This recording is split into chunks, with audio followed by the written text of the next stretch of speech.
Leicester effectively ruins Liverpool's ability to win the title. Chelsea's on a roll, and Manchester City slaps Tottenham. This is Red Card Radio.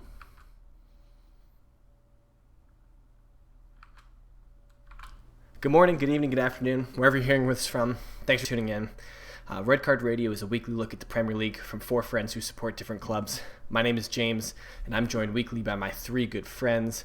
I've got Brad next to me, Sean's beneath me, and Tamzid is diagonally across from me.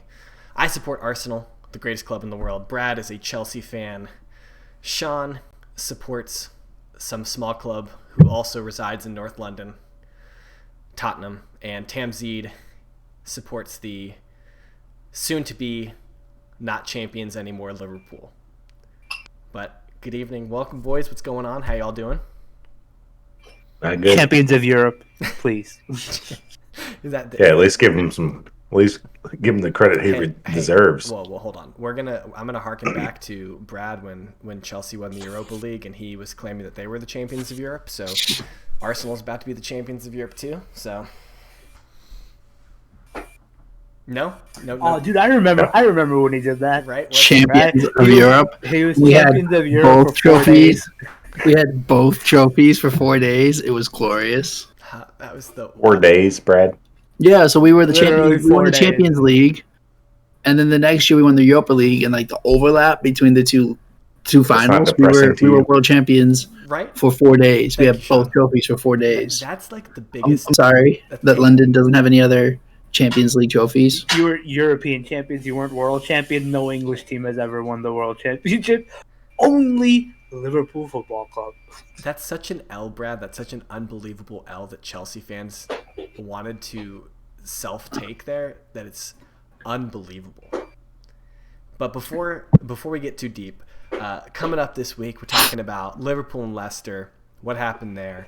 We're going to talk about Chelsea, their role, their form that they're on. Tottenham, the wheels, I think, have come off the bus, is what's going on there. And Y'all got wheels? Nah, son. We get like chickens that hold on to soccer balls. And Arsenal did some things. And then we're going to talk a little bit about European football before we look to the upcoming Premier League weekend. But first, we're starting in Leicester. And the 7 minutes from hell for Liverpool.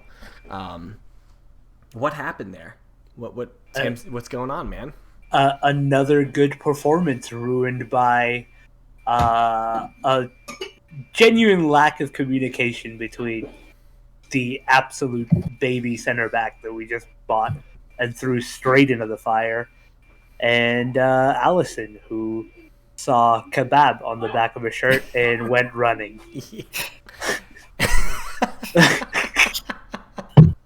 The Allison is that joke will never stop. Like, oh, that's good. Yeah, it was funny because like you Salah scores in that game, and you're like, okay, they're playing well. Liverpool's gonna get this, and you look away for like a second, and it was 3-1, and you're just like, how did this? What happened here? It's a shame that one of the best goals we scored in the last couple of years got completely overshadowed by a collapse. Dude, 15 minutes later, that touch from Bobby. That was So good. That was the most impressive thing Firmino's done in 2 years. That's including winning the Champions League. Yeah, like, it's including everything. Excuse me, sir. I seem to remember him heading a goal in against Tottenham about 6 weeks ago. In like the 75th thousandth minute. 30 million striker scores against 8th place team. Wow.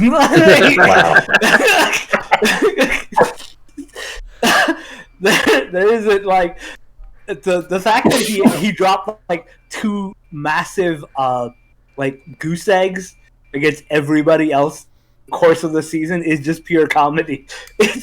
He scores 3 goals and 4 of them are against Spurs every year. So after the match, I don't like that joke. After the match, Jurgen had that tearful press conference where he conceded the title. Is that clearly that we are all in agreement that the title was over last weekend when they lost to City. But now you guys are 13 points adrift. Like there's no catching City for Liverpool. Yeah, I don't. What about catching Leicester? City. Leicester's 10 points. That's probably not happening either. So where are the realistic league positions for Leicester and Liverpool? Hopefully in the top 4 for both. I'd like to see Leicester in the top 4. Because I think Leicester has the quality to be in the top 4. They fell apart last year, the second half of the season, especially after like lockdown. They like completely fell apart. But hopefully they've been really much more consistent this year. Yeah. Last year was very much peaks and valleys type performances. There were a lot of like 4-0s and then lose 3-0 immediately after that. Sounds like peak Arsenal. Yeah, but and like the problem with like peaks and valleys performances is that they don't like instill confidence in your players. They just kind of like games just kind of drift by, right? Yeah. And that's been also happening to like Liverpool. Like we don't win games late anymore. We're not grinding out 1-0 wins. Those are the games that give you confidence. Like beating a West Ham 3-0 isn't like it just feels like a fluke, like a one-off. Like yeah. So like it's better to have like, and Leicester this year have been far more consistent in like their performances. They don't really concede a lot. It's time to move Schmeichel on, and I'm not entirely sure if they'll ever be able to replace Jamie Vardy, but it's time for. But I think Leicester deserves to be in top 4. I would agree. I think on the balance of the season thus far, I would definitely agree that Leicester deserve to be there. But like it's pretty tight. We didn't talk about this, but I'll quickly throw this up there for our YouTube audience. Let me change this a little bit. But like, so if you look at the top 6 or so, from Liverpool up, excluding City, from 6th to 2nd, it's 4 points. So there's a couple teams there that could realistically end up in those 3 spots. Now, like we all have our doubts over West Ham just because it's West Ham, but stranger things have happened. They're not going to be belabored by European football. They're still in the FA Cup, right?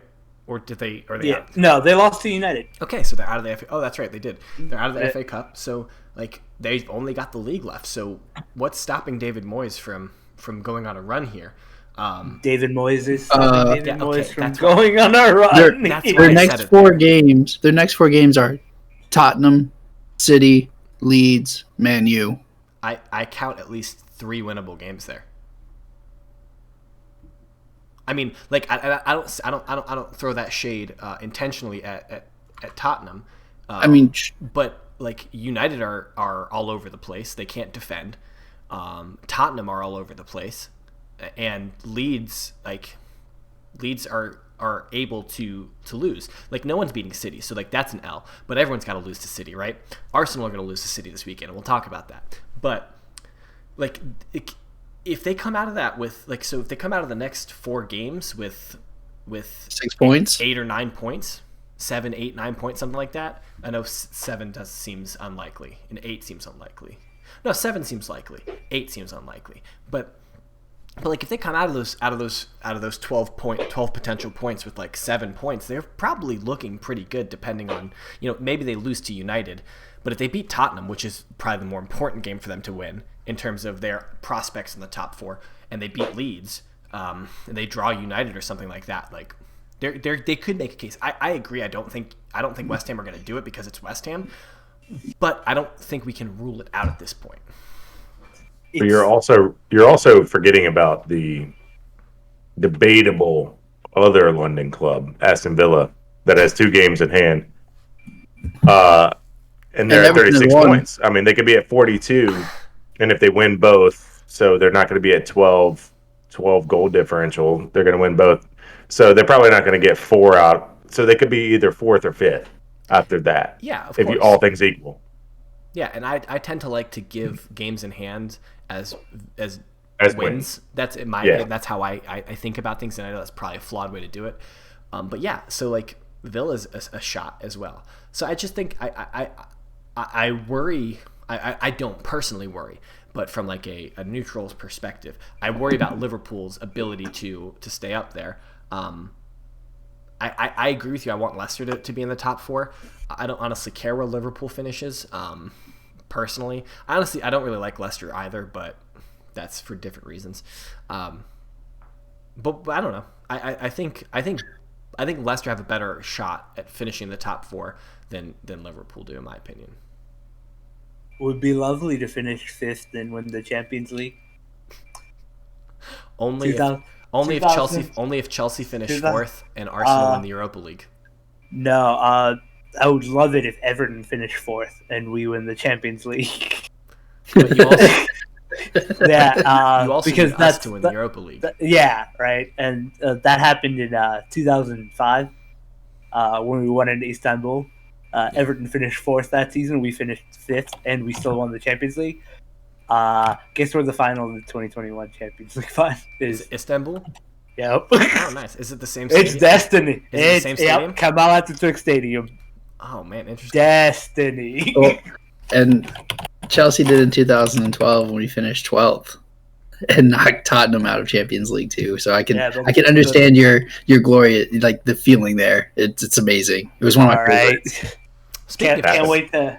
Speaking of Chelsea, let's look at Tuchel and the boys, because 4 wins on the trot, up to 4th. Things are looking rosy for Chelsea. Yeah, I mean it's been nice. I still think it's the new manager balance, so I'm not 100% sold here. We gotta wait. I think after Atleti is gonna tell us a lot about this team. We're getting clapped. I think we're losing that game. Nah, Atletico bottling it. Yeah, I mean that happens though. Like we Atletico fully played against. Yeah, we've played well against them in the past. To be fair, on the manager bounce, it was Burnley, anemic Tottenham, Sheffield, and Newcastle. Okay, that's a fair point. You're not wrong. So, you're getting the new manager bounce, but it's also you're bouncing off the bottom of the league. I mean, it's not like Chelsea previously weren't getting fucking clapped by West Brom. That's true. That's also true. These are all games we should have won. Yeah. I agree with you. It didn't matter who was the manager. You can only win the games that are in front of you. You can only play the games that are in front of you. So I mean, you played 4 relegation teams. We got our 5th one on Saturday. Don't worry, we got our 5th one on Saturday. I'm interested to see the lineup with Atleti on Tuesday. Like, what does he bring out? The most beautiful Frenchman, clearly. I hope so. I mean, I don't know why y'all are panicking. Atletico are gonna blow it. I don't think so. I think Luis is gonna. Nah, they already Atletico. He's gonna fight somebody again. Atletico haven't won in like 4 games in the La Liga. They conceded 8 in the last 6. Like, they peaked a little too early. They might still comfortably win La Liga because of just the lead they had beforehand. I don't think they're gonna end up doing it, and I think they're gonna blow it in the Champions League. So you're full out on Atleti. Huh? You're full out on Atleti. Yeah, like I think they're really gettable, like very gettable. But it's at Madrid though. Yeah, so it's an empty stadium. It's an empty stadium. Sure, there's no home advantage. Be an advantage. Yeah. Brad, I want you to go back to your thought that you were going to make before we start talking about Athletic, because I want you to pronounce this giant L for everyone about Timo. Which Werner. one? Tell us what you're about to tell us about Timo Werner. He finally got his goal. Bro, like this is such a ridiculous thing that you guys are celebrating. He got slapped. Like oh man, Werner scored. He scored a goal. I mean, yeah. You guys bought this man expecting him to bag goals week in and week out, and it took him 100 days to score 100 days between his goals. I know. Ridiculous. I agree with you. And it was a Mighty Ducks goal when they're cleaning up the trash in Mighty Ducks too. It wasn't even good. No, it wasn't. And then he got slapped in the face right after he starts smiling and is all happy because the goal didn't get called for offsides or whatever. And then whack right to the face. It's just, I mean, yeah. When I saw, After you texted us something. The 100 days. I texted you like the 100. Yeah, because I realized it was 100 days and like 1,000 minutes between goals. I looked at my phone and I just put it down. What was Fernando Torres' biggest drought?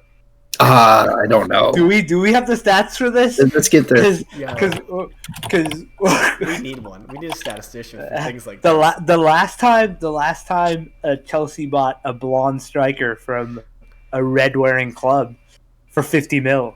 I remember something similar. 24 games. We need Himbo from ESPN.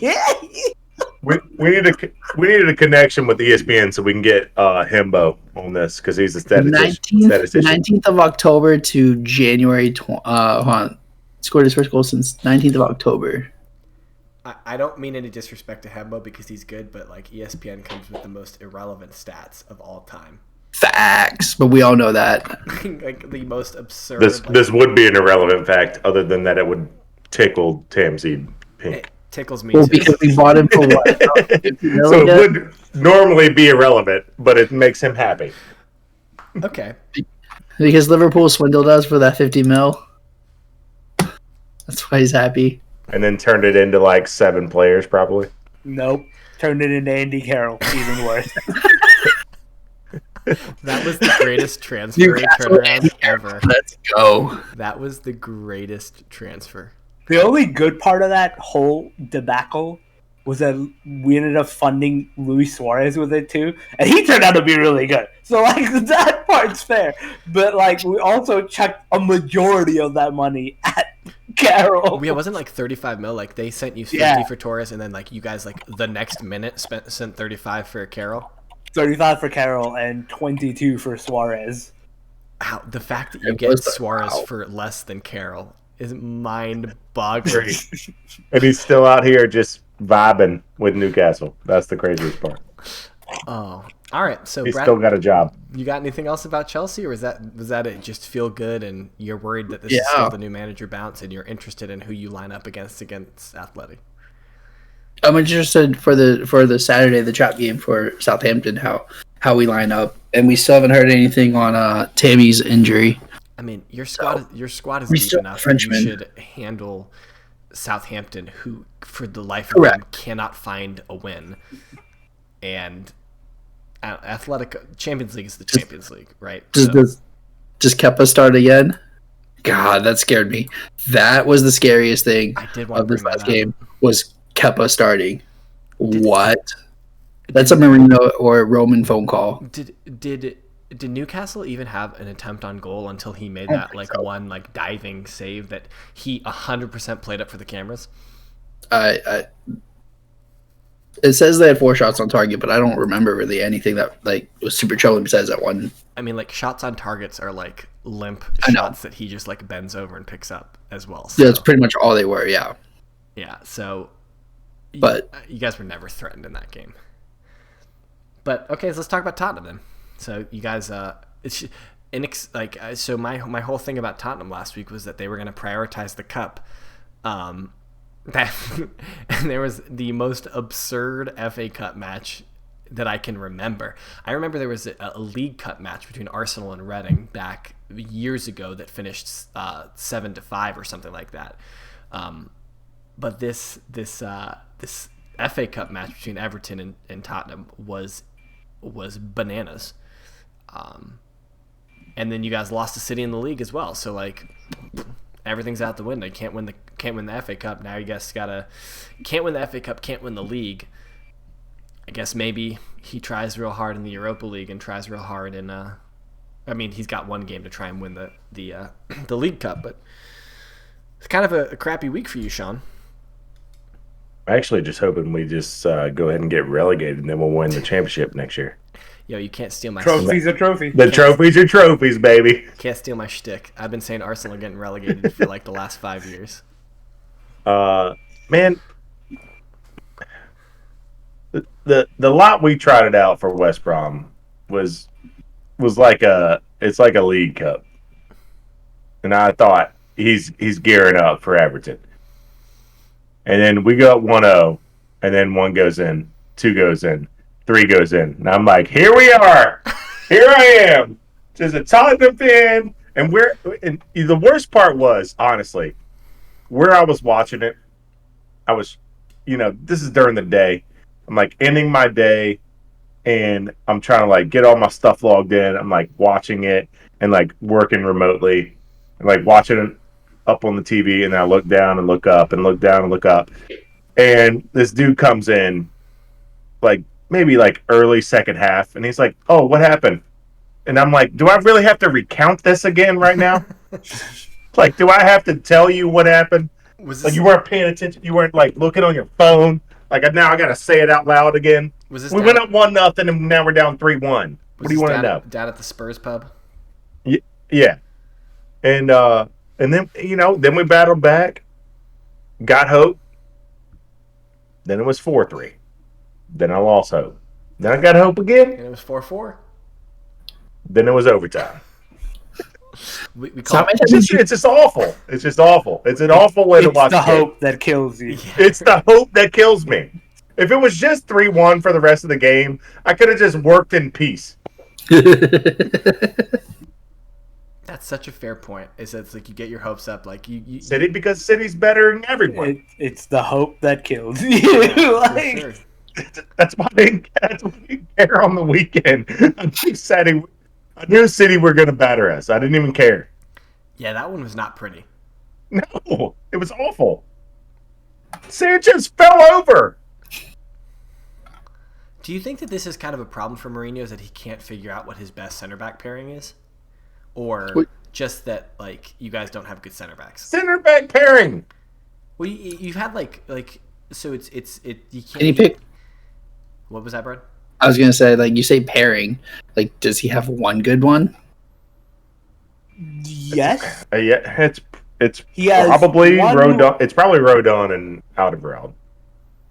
No, he has one with the potential to be a world-class center back. He has all the raw tools to be a world-class center back. He's like fairly young for center backs. No, it's Sanchez. Davinson Sanchez. But I don't think Mourinho's Mourinho's not the manager that's going to bring it out of him. Because Mourinho demands established players already. And the only one that's there who's an established player is Alderweireld. Yeah. Right? Like, and he's not the play. And our problem is the same that United have, is that REA wants to get forward. That's why Davies works best with our back line.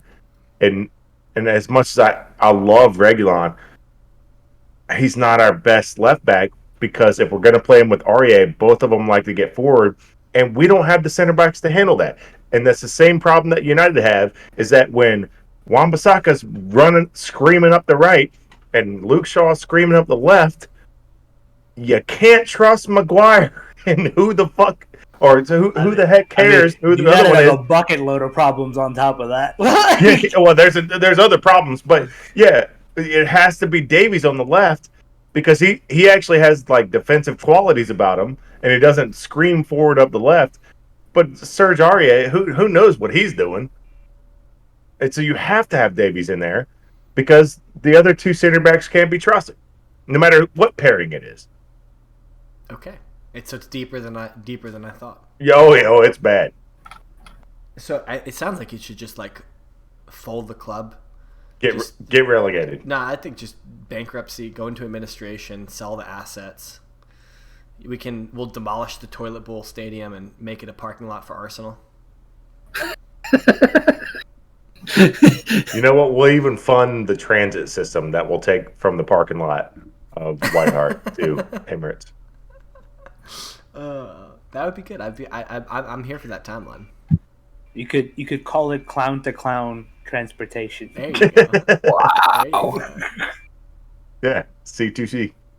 Well, speaking of the clowns, Arsenal and Leeds had a hard-fought battle over 10th position this last weekend. Actually, it was a really big game. Winner take all in that position. Historically, a massive game. Of course, absolutely. I actually did get a chuckle to myself, because I don't remember if this was podcast time or before, but I got a really good laugh out of Arsenal fans at the pub talking when they were in 17th, playing a third place team, talking about a 6-point game. I laughed. I almost fell out of my seat. I was laughing so hard. That is not a 6-point game. I don't think we ever got to 17th. I think 15th was our lowest. Okay, wherever you were, 20th. It doesn't matter. I think you got to 16th at some point. It was bad. Maybe on like a Arsenal have yet to play kind of situation, like team leapfrogs Arsenal for 2 hours. Well, sure. Maybe. But I did get a good laugh because I laughed my butt off that day. Was that the Chelsea And then it might have been like way early in their season. You guys were struggling. And then they mentioned a 6-point game again against Leeds, and I looked at it and I was like, okay, I'll give that to them. Like that's a 6-point win. I mean, yeah, clearly this was an important. I mean, if Arsenal didn't win this game, I think you could kiss any opportunity at European spaces away. I still think it's a long shot, personally, and I said so last week, and I'll continue to say it. Maybe my pessimism will turn out to be wrong in the long run, but I thought it was a fun game. It was a good game. Got up 4-0, conceded too late, and you kind of sit there and you're watching. You're like, is this gonna be like a Leeds Newcastle clapback here? Newcastle 2.0. Yeah, the announcer brought that up when I was watching it. Calvin Phillips 35-yard banger. Yeah, I don't want to think about that because I remember watching that game and I remember raging because the funny thing is like when the announcer was bringing it up, he said a team getting up 4-0 has only ever happened once, and I just start shaking my head. Because I know, and it's just like, don't say it, and he says it, and I'm just like, oh, it's such a slap to the face, but they didn't, we didn't, and now we have a stranglehold on 10th place until Leeds play their game in hand and push us back to 11th tomorrow. Oh no, Arteta masterclass. It was a good game. I think so. It was an absolute Arteta masterclass because I looked at the lineup and I saw the right. So Leeds' main strength is down their left channel, right? Like with Harrison and all them playing down I forgot who their fullback was. Well, he didn't play this year. Alioski, yeah. And I like looked at that and I'm like, what the fuck kind of lineup is this on the right channel for Arsenal? Was fucking Bellerin, can't fucking defend. Ceballos can't fucking defend. Saka, a winger. Like I was just like, I looked at it and I was like, were they planning on getting mugged down that side? But what he ended up doing was holding the possession on the right channel, the right hand side of field, and holding that right channel possession, and that forces Leeds to counter from their other side. From the left, and they're not as strong down that left as down their right as they are on their left, right? And that was a brilliant piece of play. Like if that was intentional, that was great. See, you mentioned that. I didn't see that. I didn't see what you're talking about because there was a lot of plays down the left, and Saka was moving all over the field. No, but and he was almost like an amoeba type player, where he would just move across the mid a lot. But they did not play a lot up there right with Bellerin. They played down their right for large percentage. We could pull up the heat map for it. We need video because you mentioned that during the game, and I was like, man, I didn't see that. And then of course watch because you mentioned it. Watch for the rest of the game. I didn't see a lot of plays up the right. So if you look at Oba's first goal, it doesn't he scores from the left side, but it starts with Bellerin. Bellerin's holding the ball, passes to Ceballos. Ceballos moves it across the field, and so I think that's what Tamzid's getting at. Is it's starting on Arsenal's right, but that's a pretty typical Arsenal thing, I will say, is that we like to start the ball right and then switch to Oba in some way, get the ball over on the left hand side to Oba, sure. and then he cuts in. And what was kind of intriguing about the Oba goal is generally he will cut in and try and curl it for the far corner, but he stayed and attacked the near post, which I think caught their goalie off guard. And the Leeds goalie was terrible. He had a horrible night. He didn't have it. Yeah. All around horrible night. It was not a good look for him. And generally, goalkeepers have great games against Arsenal, like world class games against Arsenal. And this dude, he had a night to forget. But after this, it leaves Arsenal 8 points off of fourth position, which with 14 games left to play is doable. I mean, it's not outside the realm of possibility. Actually, wanted to get Tamzeed's thought on this. Did you watch the entire game of Arsenal Leeds? Yep. Okay. I thought my first note that I made on this game was that Odegaard and Smith Rowe actually worked.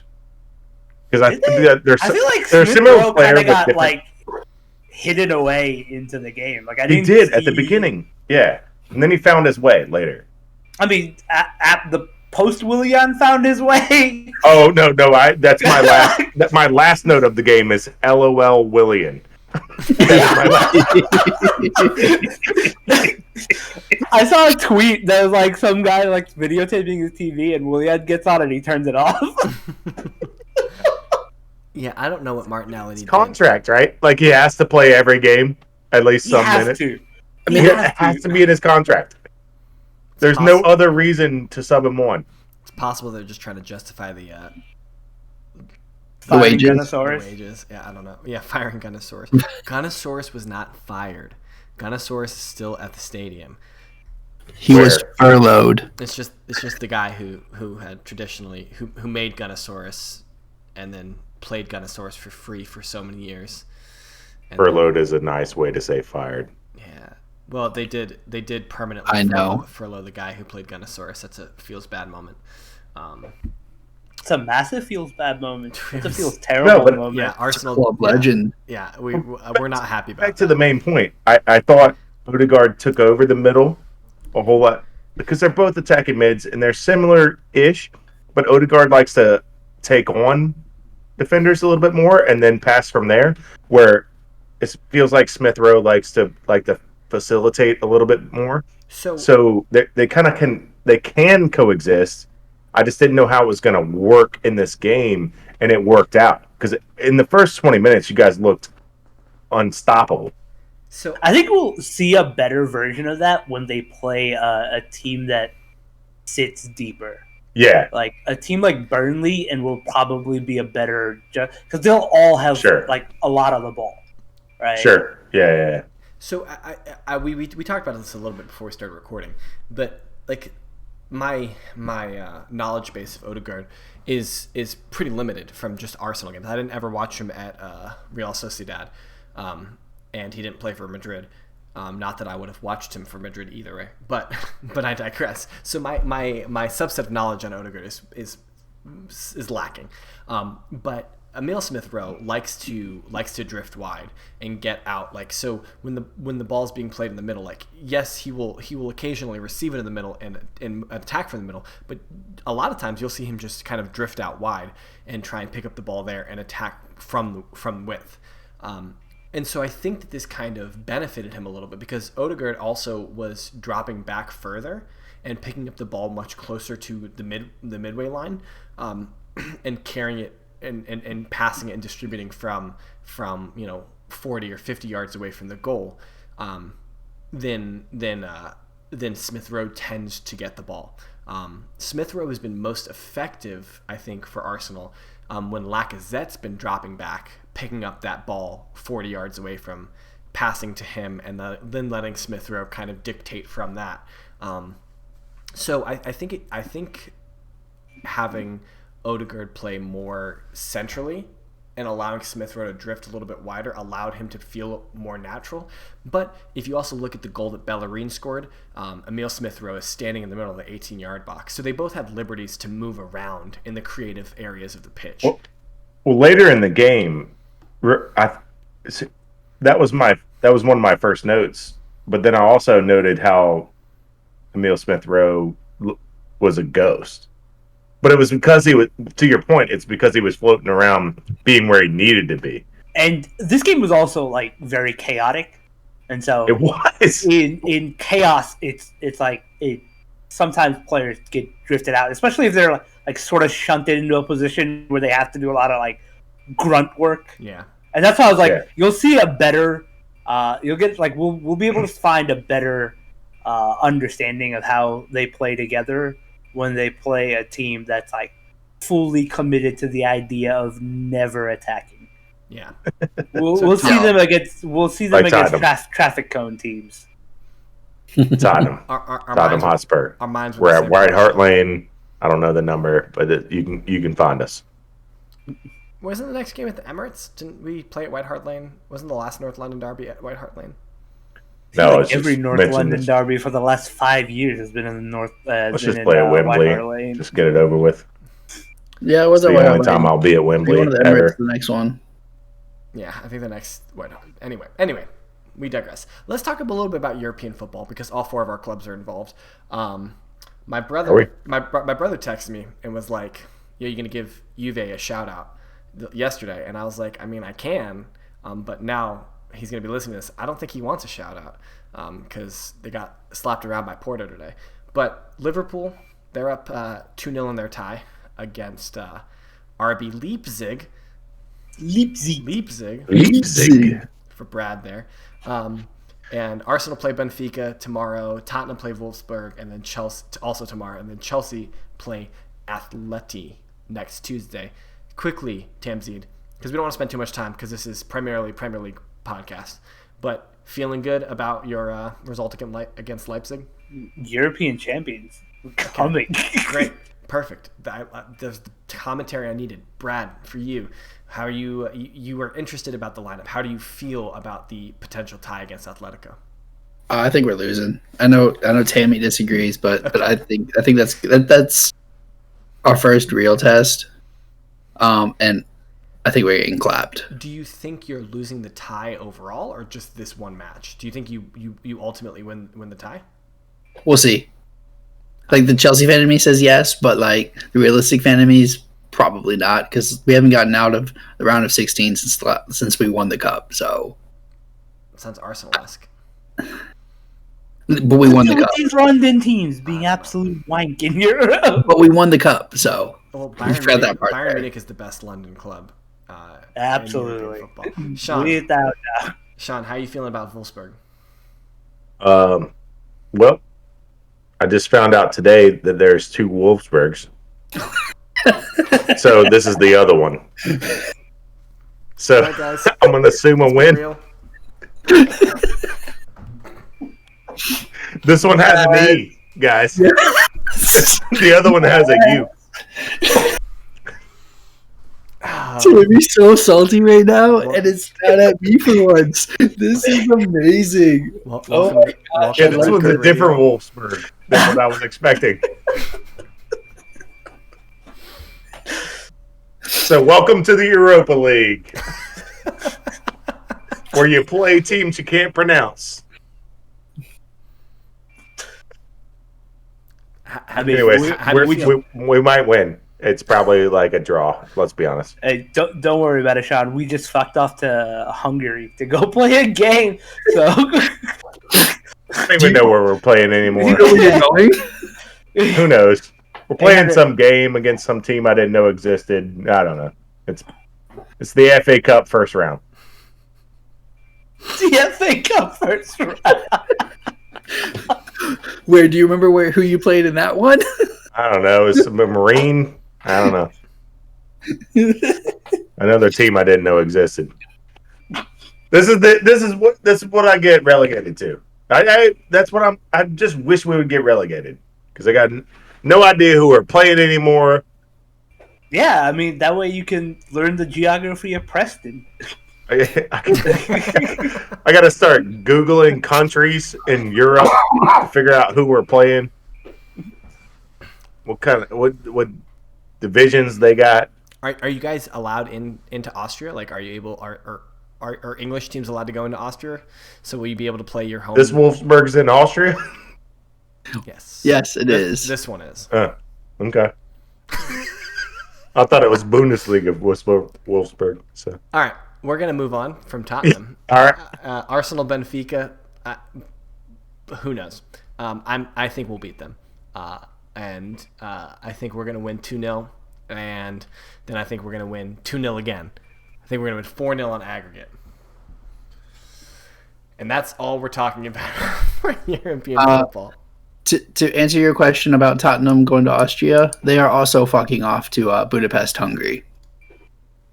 All right, Bag-to-bag Hungary games. Par for the course for Spurs because they're in the Europa League. They'll be going there plenty of times. So let's take a look. Let's think about this weekend coming up for Premier League action. Actually, quite a few. Like, I had a hard time paring down the games to talk about because there's a lot of really good ones this weekend. Start off on tomorrow, I think it is. Wolves versus Leeds. That I think should be a good game. Of course, you got the Merseyside derby coming up. It's Liverpool's the home team, I believe.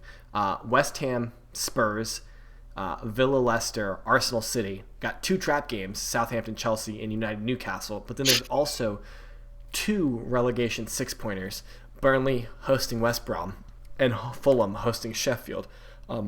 Let's start with the relegation ones because we haven't really talked about relegation in a couple weeks. But Sean and I were kind of talking about this a little bit before we started. And I think when we talked about this a few weeks ago, a lot of us were pretty high on Fulham and their ability to get out of it. I think we all thought that Fulham had the best shot at getting out of it. But they haven't turned any of these draws into wins. They've lost some games. But then they go and beat Everton last weekend, which was just fantastic. But so they play Sheffield. So these are both teams in relegation right now. So it's super important for both of them to win it. Neither one of these teams can afford to draw the game, right? But the more interesting game is West Brom Burnley, because Burnley's outside of the drop zone, and West Brom need to beat Burnley for any of the other two for the other game to matter. Because so the point you were shaking your head.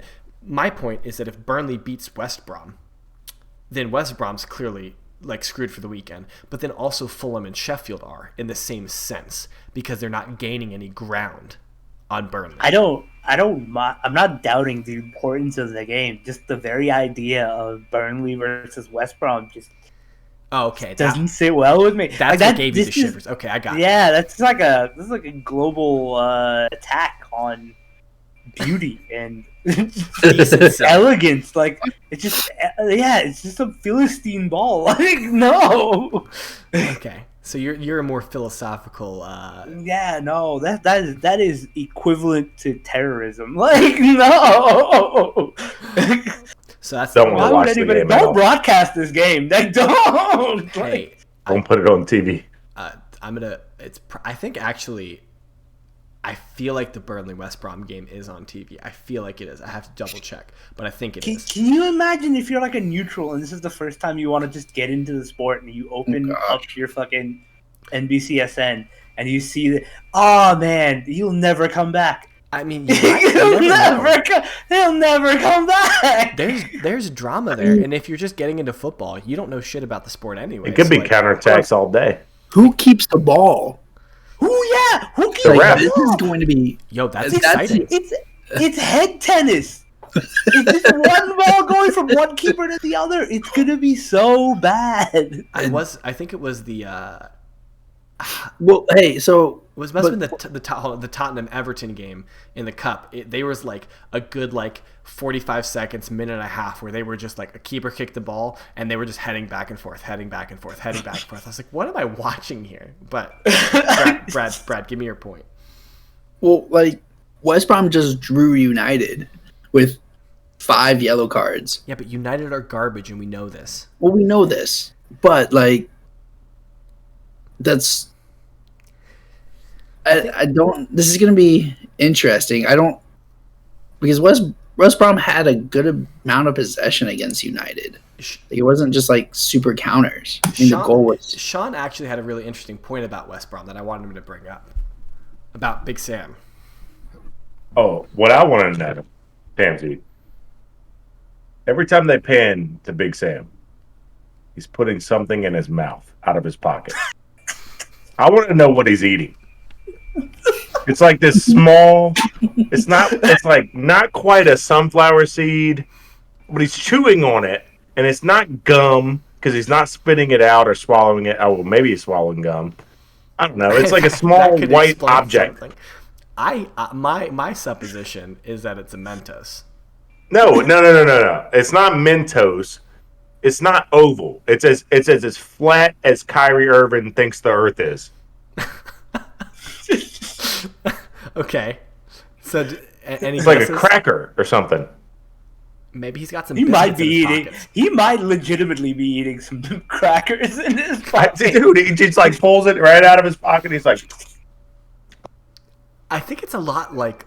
It seems like a nervous tick for him. yeah. What's up, Brad? You raised your hand like this in Have- the classroom. I have what it really is. Okay, he's Googled it. Extra bubble gum. No, it's not. Yes, it is. Are they circles in UK?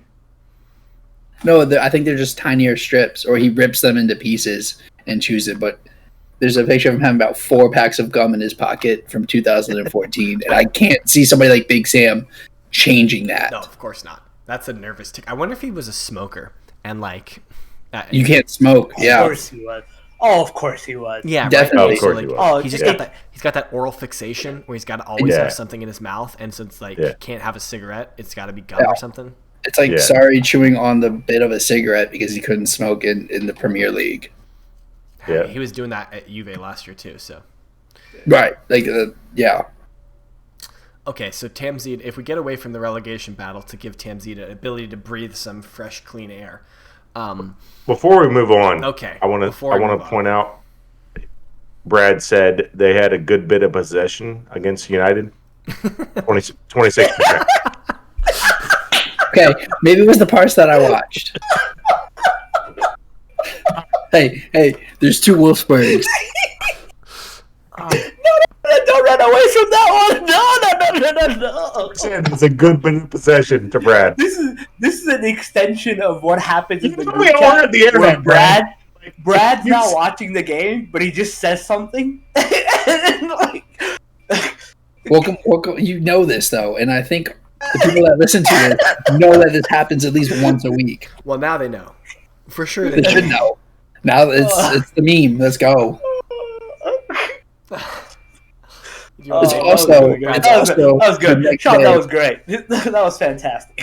Great research there, Sean. I'm you glad wanna- your math worked. Sean, you're muted. We Bit can't. of possession was. Okay. Hey, I'm glad your math worked this time. Do you want to Well, make any? I don't have to have math. Do you want to make any XG comments real quick before we stop dunking on you, Brad? No. I Okay. wasn't wrong. Yo, I said let's continue. stop highlighting the rundown, Brad. Actually, Sean did it first. Nervous tick, Continue. out of here. All right. So let's talk about the trap games. Southampton is hosting Chelsea. I feel maybe it's just like a little tingling in my body, but this is where Southampton can turn it around. They can finally get that elusive victory.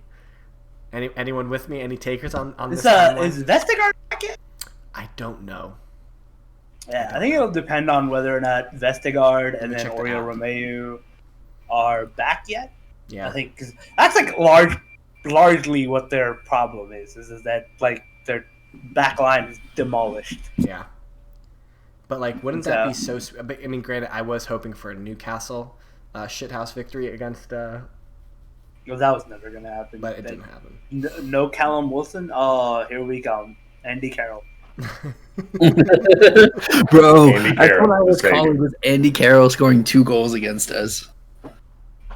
Andy Carroll scored 2 goals. Just liquidate club. Liquidate club.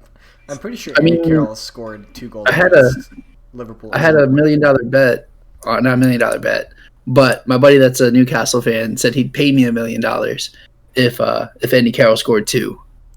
How exactly was he going to pay you $1 million? He said he had it in his account. I don't know. Liar. Probably. Okay, I don't mean to. Maybe he does, but there's no way he's giving you $1 million. I mean, there's no way he thought that Andy Carroll was going to score 2. Vestergaard. I can't. Speaking of, since we're filibustering anyway, Tamzita, I thought about you this weekend. We had this. We were going down the. I think it's called Sporkle. It's like this quiz site, Yeah. and we were going down it, and it was a bunch of Richmond Gooners that were doing it, and it was goal scorers in the Premier League that were over 36. And I named the first one they got because I knew right away, Peter Crouch. But then there was like 30s, high 30s, early 40s, or like 42 to 36. Like Teddy Sheringham and stuff. No, Sheringham was not one of them.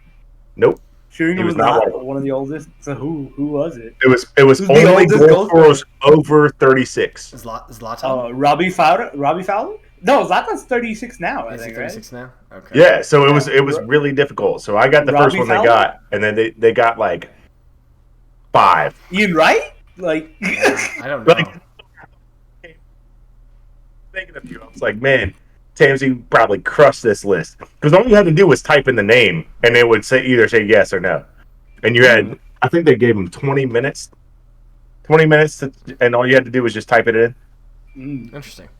So you could type in names and they would be wrong and it wouldn't count against you. Ooh. You know what? I'll get the link. I'll send it to you. Cool. This is great podcast content. Off air. Oh, man. All right. Super content. We'll put the link in our YouTube video, or something like that. Merseyside Derby. What's going on? You know, is this the Mo Salah's been up on Twitter being real positive? Is he gonna slap? I can't physically wait for Everton to play us back into form. No matter how shit Liverpool are, Everton's worse. We have smashed better Everton teams than this one. And this is actually one of the pretty good Everton teams. We have been dog shit, and we smashed Everton teams that are better than this. Sean's gonna disagree with you. That Roberto Martinez is Everton. No. The one that finished like 4th. Yeah. That one got battered 3-0 at Anfield by pensioner Gerrard. Yeah, to be fair, I think those Liverpool teams were much worse than this Liverpool team is. Yes. Much worse. Like orders of magnitude worse than this Liverpool team is, in my opinion. And so that's probably a more impressive feat that Liverpool team beat that Everton team. Because I think that this Liverpool team is still miles ahead of this Everton team. I don't think that could be necessarily said back. You know, last year we beat them with teenagers, right? Yeah, but like the FA Cup, we beat them. We beat their first team with our C squad. Like, I just want to see Milner play the back line. Oh man, this is the game I'm waiting for because I know Everton are gonna play us back into form. I just know. I just want Milner, and then we're gonna go on a run. I want a Milner left back, Henderson center back combination on the left. Henderson 100% playing center back, but like let's go. I'm waiting for the day. I 4-0. Liverpool 4, Everton 0. Write that down. Write it down. Everybody write it down. And then send your angry or mocking replies to @Firmino's Dentist on Twitter. Other than that, I don't think that's going to be a good game. I think Liverpool are going to smash Everton, but it's the Merseyside derby, so you kind of watch it. How do you feel about West Ham, Sean? Loss. For real, dude. What hope do you want me to have? Where? Okay, so if this is a loss, we got no hope. So if this is a loss, then how long does Jose stay? End of the season, bro. There's no way. There's no way they're firing him. Because the thing is, it's written in the stars for him to if he starts getting dunked in the Premier League, for him to win the League Cup, get Spurs their first trophy in 08 since 08, 4,000 almost 5,000 days, and then Levy can be like, oh, we have silverware. I can't fire him. He's our most successful manager in a decade. So, what I think he's doing is tanking on purpose. For what purpose? To prove to the board and Levy that he needed talent, because we're crap, man. We're crap. We don't even have hope. We don't even have young players that are good, other than Sanchez. And Sanchez is like 25 or 26. He's not even that young. And like when you look at Chelsea and you look at Arsenal, and even when you look at Liverpool, there's some young players you can look forward to.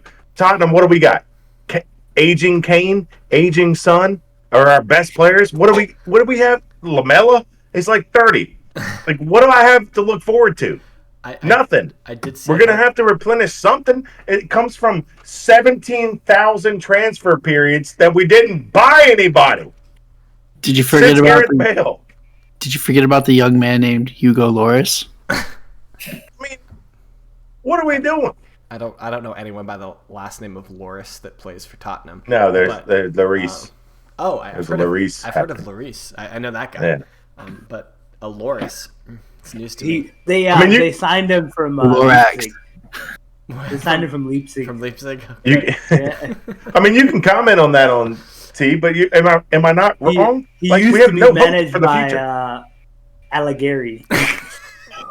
Allegri. It's the law firm of Allen and Gary.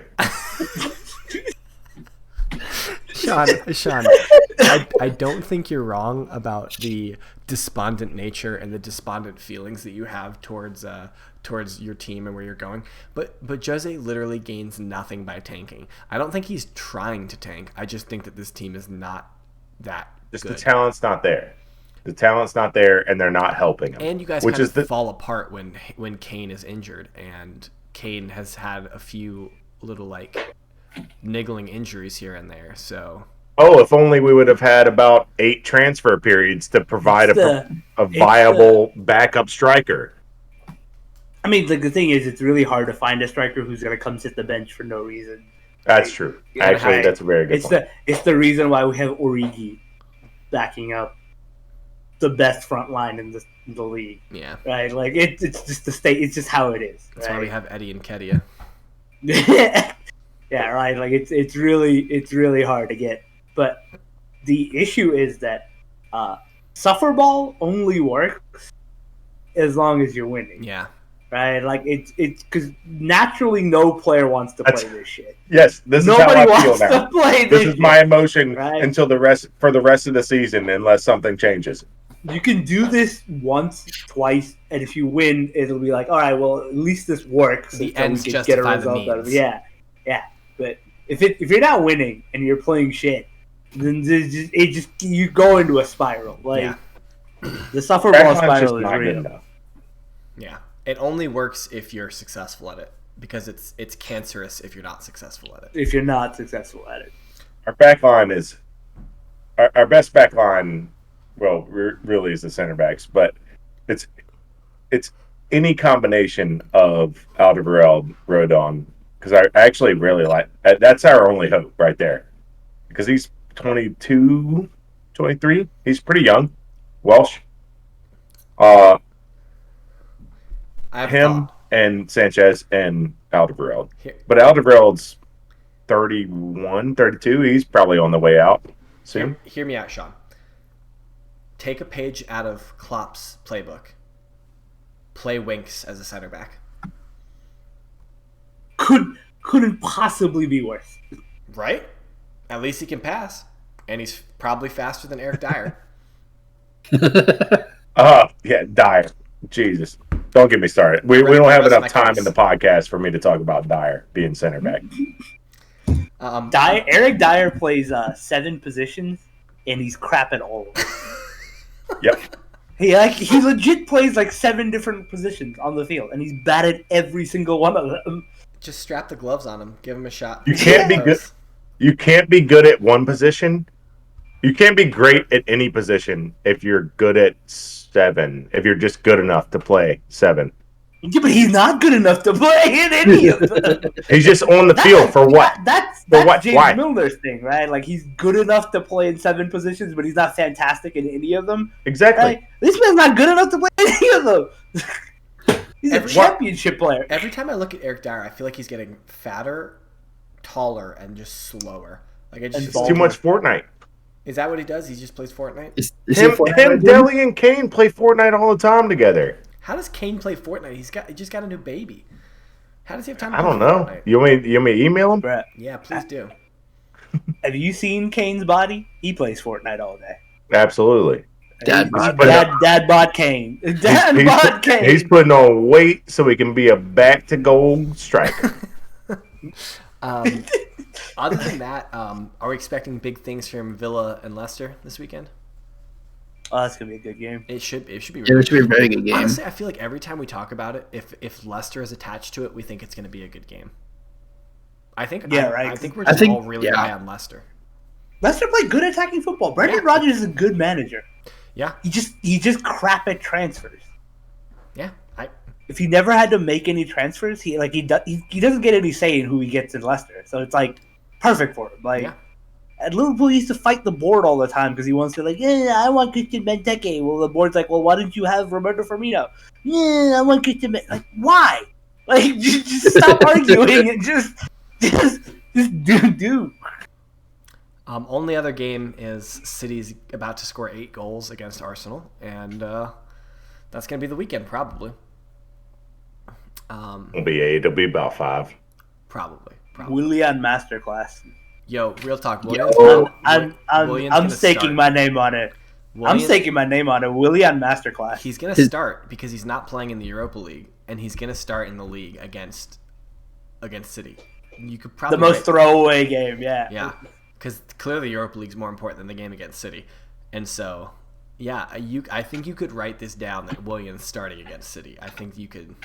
Take that one to the bank. Willian's gonna score against. The thing is, he like the law, and I don't know anything about statistics, but I'm gonna say something stupid here, but the law of averages, he's got to score, right? He's got to at least get a shot on goal. No, right? He hasn't had a shot on goal all season. They all get blocked before.